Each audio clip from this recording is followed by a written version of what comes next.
j'ai décortiqué une conférence donnée par un ancien espion du KGB qui est passé à l'Ouest dans les années 70.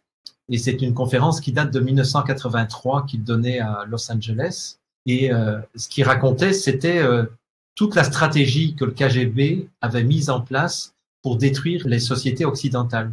Et il dit, nous, notre stratégie, c'était pas de faire la guerre aux pays occidentaux, c'était simplement d'infiltrer les sociétés occidentales sous le profil d'étudiants, de journalistes, de chefs d'entreprise, de scientifiques, etc.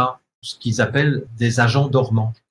Et il explique d'ailleurs toute la stratégie. J'ai passé des heures et des heures à prendre des notes, à aller chercher d'autres informations qu'il donnait. Et je me suis beaucoup amusé à décortiquer cette conférence.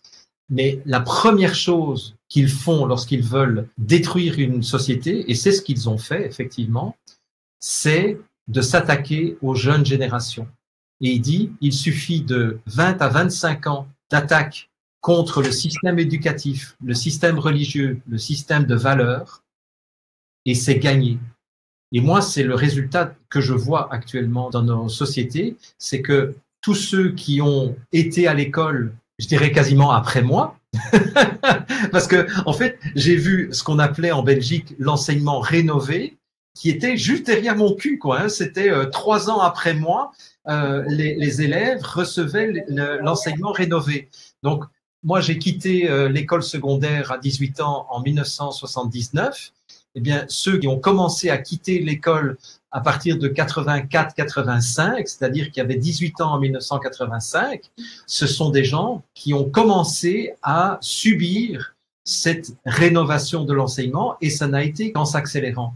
Et ce n'est pas étonnant du tout pour moi qu'aujourd'hui, il y ait très peu de gens dans la militance qui aient moins de 45 ans, parce que tout simplement, pour eux, il n'y a plus d'esprit critique. Voilà.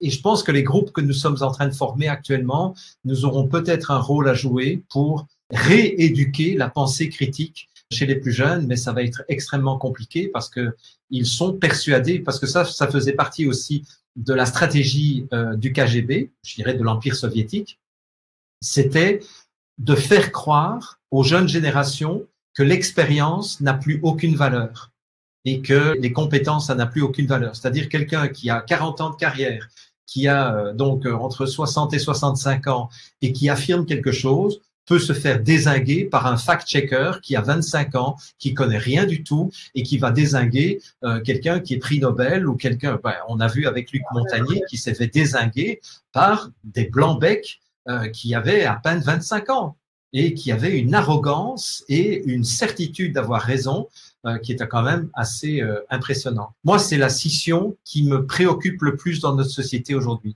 C'est la scission entre les générations de plus de 55 ans et puis les jeunes générations qui sont brainwashées et qui sont théoriquement l'avenir de la société. C'est-à-dire quand nous aurons disparu, qu'est-ce qui va rester de l'humanité? C'est vraiment une question que je me pose. Hein.